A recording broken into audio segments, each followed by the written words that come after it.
location, and the NFL preseason games are officially underway. In fact, we've got one going on. I believe we get the Bills and the Washington Redskins going on behind me right now. And a lot of Buffalo Bills fans are hoping this is the year that they finally break through and make the playoffs. We shall see about that. Ray Brownell is in the house with me tonight. Ray is one of our local sports agents. In fact, he is the agent for Giants wide receiver Hakeem Nicks, among others.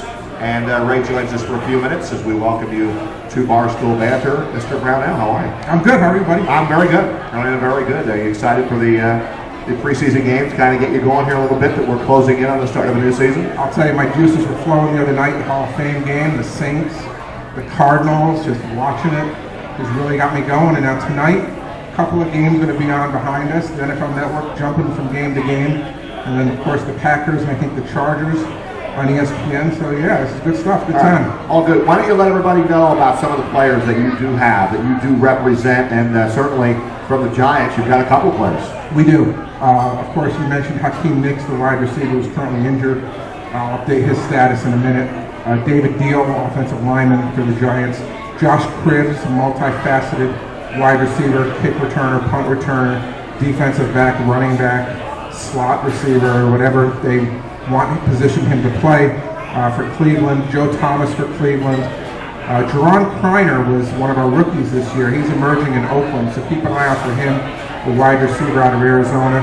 Josh Portis, a quarterback, third-string quarterback in Seattle, who's participating in a very interesting experiment to arrive at a starting quarterback in Seattle, the job Pete Carroll's doing up there. So we got about 40 guys scattered throughout the NFL. Those are some of the big names. Ray Brownell was with us, our local agent, and this is tonight in these preseason games. I mean, really, this is when a rookie, free agents, this is when they get their opportunity. And I was just thinking, with so few practices, Ray, only 14. I know you had your mini camps and all that, but the number of practices are cut way down. Tom Coughlin, I know, is not thrilled about it, but it is what it is. But there's not a lot of chance in practice for these rookies to really showcase their stuff, because like a Giants camp, they're not really hitting. There's not a lot of contact going on. So a night like tomorrow night for the Giants in Jacksonville, those rookies, they get their opportunity. They better come through. You're absolutely right. And I think you're going to see, this is an interesting experiment for me this year to track how many undrafted free agents actually make teams, are able to take advantage of those opportunities. You know, last summer, going into the season, was one of those unusual years because you had the lockout, you had a very abbreviated training camp, some abbreviated practices, et cetera, going in right into the preseason. This year, though, you have the deliberate scheduling in the CBA, limited off-season exposure, hardly any hitting, mini camps, no contact, training camp, very little contact. So I understand Coach Coughlin's concern here, because football is, after all we know, a contact sport, but they're limiting the contact. So the things I'm looking for in these preseason games is, one is, how many rookies are actually going to take advantage of that opportunity that they get and step up? And number two, how good or how bad is the tackling?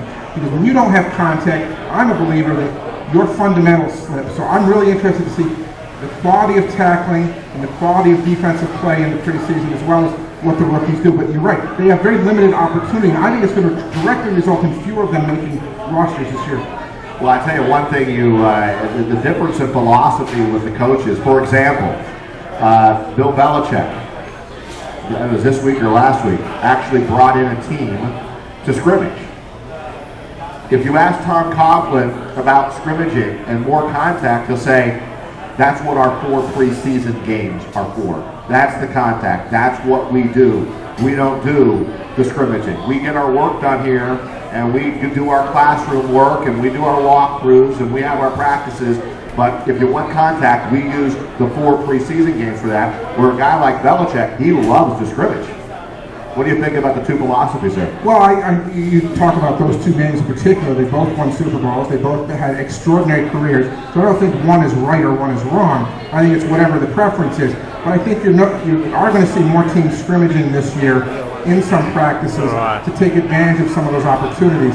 I know Coach Belichick really appreciates that. I know Coach Coughlin has a very distinct different opinion. But both of them have seen success with the way that they approach things. So it's worth tracking this year, though. Again, this is the first full year of an off-season not encumbered by the lockout. where we're going to see exactly what the effects are of all the reduced contact and the reduced practices and the reduced off-season schedule is. And I'm very interested to see what, if any, results there are, positive and negative, to that. All right, let's go around our regional teams of interest and a little prediction time here. I'm not going to hold you to any of it because it's still early and we just started with training camp here a couple of weeks in. But let's start with the Giants who train here. We got a ton of Giant fans. Had a great year last year, won the Super Bowl. We know how difficult it is to go back and repeat. This team to me looks very, very good again, Ray. Barring injuries and all of that, I don't see any reason why they are sitting on another big season, especially defensively, with the way they're going to be able to get to the quarterback. I like the Giants again. I'm not saying they're getting the Super Bowl and all that, but they should be really good. You agree? Well, I think as a returning Super Bowl champion, you have to give them the benefit of the doubt there, but I agree with everything you said. I think they look very sharp. I think they've got some key people back. I'm a little worried about the defensive backfield, but if they can get pressure on the quarterback, it will cover up some of those deficiencies, and I think they can get better pressure on the quarterback. I think what's been good for the Giants is this has been a very, and I heard you say this on the radio either yesterday or today with a guest, it's been a very uneventful camp. Shy of Terrell Thomas's injury, which we now know is not as severe as was feared, it's been a very good camp for the Giants. No major injuries, no distractions, nothing, no negativity, unlike their counterpart down in the southern part of the state and in northern Jersey. So I think when you factor all that in, I do believe the Giants have to be the odds-on favorite to repeat as NFC East champions. Yeah, I would think they would be in very good shape, barring a major injury. And your client is Akeem Nicks, and all good news with him, right, in terms of being ready to start the season on that Wednesday night against the Dallas Cowboys. Yeah, we've maintained all along that Hakeem would be here at camp, but he wouldn't be doing any of the drills, and so far that's been the case. He's checked out very well. He's going back Saturday on the off day after the game to North Carolina for another visit with one of his doctors. Should that go well, and we do believe that it will, he's on track to certainly continue his progression. He will be in the starting lineup week 1. All right. You like the Giants. Do you like the Jets? I can't figure out whether all this commotion and turmoil is going to spill over into a lousy season or whether it's going to lead to a really good year. I can't figure that out. I can't in my head put a win-loss total on the Jets right now. The Jets are an enigma. There's no question about that. I think that the distractions with the Tebow Sanchez piece, have really taken away from the team. Whether that manifests itself in performance on the field has yet to be seen. I'll be interested to see tape of their game this weekend. I do think, though, that from accounts I've gotten from Portland, and I haven't been out there yet, Tebow's presence has been the motivational kick that Mark Sanchez has needed. I know early on we talked about the possibility of Sanchez getting traded, and that didn't happen, so he's there. But by all accounts, he's taken a very much stronger leadership role, performed much better in this preseason and training camp time. So now let's see, does that translate into better play on the field? We're going to find out. Yes, we are. I am very anxious to see how this whole thing is going to come together. Let me give you a rumor for the Jets, though, too. Something I heard the other day. They're still lacking some speed at wide receiver. Don't be surprised. I know Percy Harvin is a guy who's had some problems in Minnesota. Headaches, migraines, some other injuries. But Percy Harvin's a guy that Rex Ryan loved coming out of school.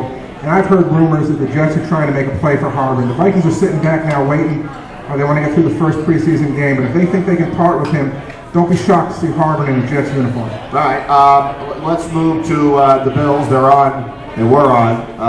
Natalie, I'll ask you about the Steelers because my family's in town tonight. My dad's a big Steelers fan, so I'll ask you to give your opinion on Ben Roethlisberger and the Pittsburgh Steelers. But how about the Buffalo Bills? Are you going to predict this is the year that they crack the playoffs for the first time in 12 years? I think when you look at the AFC East, clearly the Patriots are the cream of the crop.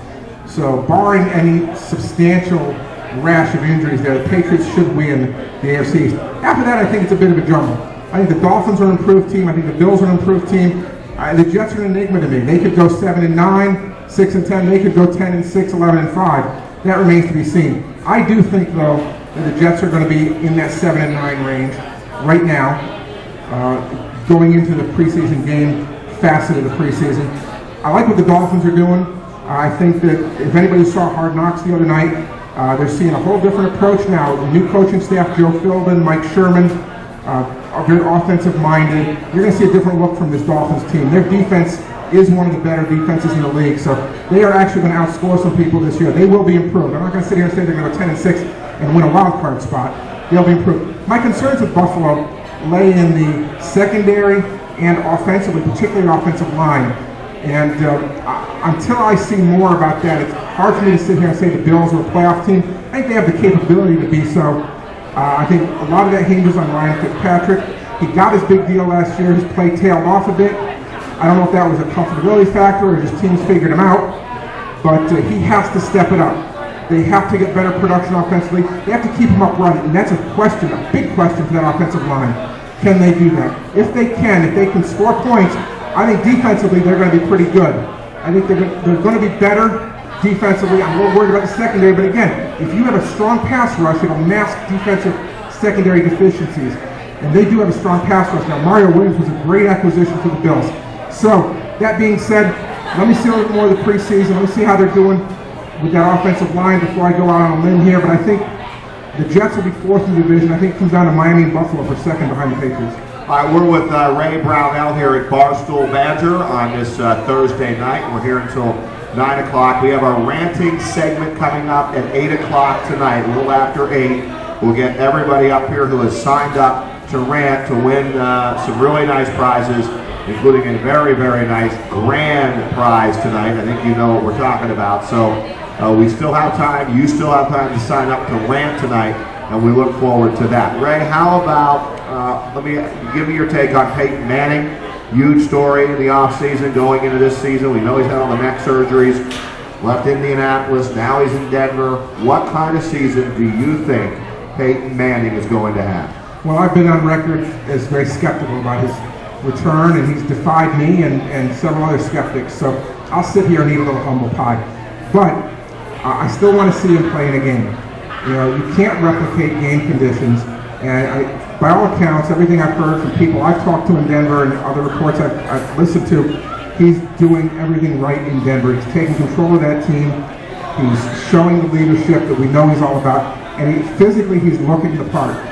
Now let's see it translate into game performance. If he comes back and is something close to what he was, he will carry that team a long way because he can, as one person, change the face of the franchise. All right, Pittsburgh Steelers on the clock for you, Mr. Brownell. They're usually pretty good. I would say that's, you know, the Steelers are good. It's what degree of good are they going to be? And Ben Roethlisberger, one of the top quarterbacks, upper echelon quarterback in the NFL. I see a Steeler logo all the way over there on the helmet with a logo on it, so that's nice here at the Recovery Sports Grill. Maybe they knew my dad was going to be in the house tonight. But what do you think? What do you think about the Steelers in their division and in the AFC? Listen, the Steelers are as fundamentally sound as any team in football. My concern with the Steelers right now is Mike Wallace. The longer this goes, the more protracted this becomes, the harder it's going to be for them to get that continuity back offensively. Ben Roethlisberger is a great quarterback. There's no question about that. He needs Mike Wallace. That offense needs Mike Wallace. He's got to get back sooner than later. That being said, Steelers are a playoff team, wild card or division winner, but they are still a playoff team, and they will ride that defense that seems to carry them quite a bit. All right, well, it's good to hear. I mean, I think the Steelers are, I think they're well coached. I love the way they operate from an organizational standpoint, and I think you're right. I think they'll be a playoff team. And look, I mean, the Giants last year, Ray, went 9-7 in the regular season. Not great. They were okay. And then they got hot at the right time. It's almost like the way it sets up now in the NFL, you don't need to start crazy and have this great record. You need to be good at the end of the year and get yourself into the playoffs, and then anything can happen. And the Giants proved that. Yeah, I think that, you know, you look back the last few years, the playoffs have shown that. When Arizona made it to the playoffs, you know, they went as a wild card to the Super Bowl and put up a great fight in the Super Bowl. You know, a very good showing for themselves. The NFL is a league where consistency centers around health, you know, very few injuries or how you come back from those injuries, and getting hot at the right time. And as you said, the Giants got hot at the right time, and they had the pieces in place, and they've gotten guys back from injury earlier in the season that had hampered them. They got hot and had their people come back at the right time and carry them all the way to the Super Bowl victory. You don't have to be 13-3 to win a Super Bowl in this league anymore. In fact, sometimes that's even worse, or 15-1 or whatever the case may be. You just need to get yourself through a season, start to get hot, start to get your pieces in place, and then let the dice roll and see what happens. One other football note outside of the NFL. What a great story this week, Ray Brownell, when the University of Albany announced their move next year into the CAA. And you follow college football about as well as anybody I know, because you have to. That's what you do. Tell me what you think of a move from the University of Albany in the NEC to the CAA with the likes of the Delawares and New Hampshire's of the world and James Madison, all those teams, and in conjunction with a brand new 8,000 seat stadium. Is that going to put this team on the map, this team and program on the map a little bit? There's no question about it. I mean, you're not going to make a move to a CAA unless you get a new stadium. And all that, once all that infrastructure was in place, and now they're starting to build it and get it all done, now you make that move. Now, the CAA is a very competitive league. It might take the university a couple of years to recruit effectively, to get the pieces in place to compete the way they want to. But by getting in there, James Madison, a very rich football history. Delaware, very rich football history. You're talking about the upper echelon teams in the football championship subdivision. This is a great opportunity for the University of Albany to take itself to a much stronger national stature. And give them a couple of years to get those pieces in place, Roger. And I think that what we're going to hear is you on the radio with a potential FCS championship team down the line. Yeah, that'd be fabulous. They got to get the scholarships up there, Randy. About 38, and when they start in 2013, they'll have about 50 some. Once they get past year 2, they'll be in the 60 range, and there'll be a full scholarship program. And then what I'm excited about is that when you get to the full scholarship level, coming from that CAA, you can go out and play a Syracuse. Yes. You can go play an Alabama. You can go play a Penn State. You can really step up and be a big money maker for your program. Those are money games, and at that level, at a full scholarship, you can get those games. You can get them, and you can compete in those games. So yeah, it's just a great opportunity for the university to take it up at 2 levels in my mind. I mean, nothing against the NEC. I mean, it's a great conference. It's served them well, but it's time for them. They've got the facilities. You start adding the scholarships. Now you can compete on a much stronger national level. This is just great for the whole area. Yeah, nothing against the NEC is right, but the names in that conference do not attract fans. They go, I'm not going to go see St. Francis of Pennsylvania. Central Connecticut. But how about James Madison? The smart football fans who follow college football know that the CAA is the best you could get at the Division I AA level. And I think when you couple that with a new 8,000 seat stadium, I think that the U Albany football program is really onto something. I think they will struggle in the first year, but look, they'll be competitive. I don't know how many wins they'll have, but I don't think they're going to get blown out every week. I think they'll be competitive. Hey, they beat Delaware 4 or 5 years ago, and I called that game. Joe Flacco was the starting quarterback that night, and you want to see 25,000 people just stunned. Wait a minute, game's over? We just lost to U Albany? Yeah, I believe it was Barksdale, Rashard Barksdale, U Albany safety, that picked off Flacco to seal the deal at the end of that game. And there were 25,000 sold out. So U Albany can compete. Sure. The question is, how many actual wins are they going to be able to get in that conference? So hopefully 1 or 2. But that starts next year. This time next year, we'll be ready to go with a U Albany schedule in the CAA. It's really exciting for the region. It's exciting for the university. It's exciting for you. Yeah, because somebody who's so invested in that as a broadcaster, and you want them to do well. Step it up a little bit. Yeah, now you're stepping up too. Yeah. No. Hey, a new press box. Well, I mean, that's what I'm looking forward to. I hope it's a plus new press box over at U Albany. All right, thank you, Ray Brownell. We really appreciate it, and continued success to you and all of your clients around the National Football League. Appreciate it. Thank you. All right, Ray Brownell in the house. Thank you, Ray. We're going to step aside. When we come back, we hope we have some ranters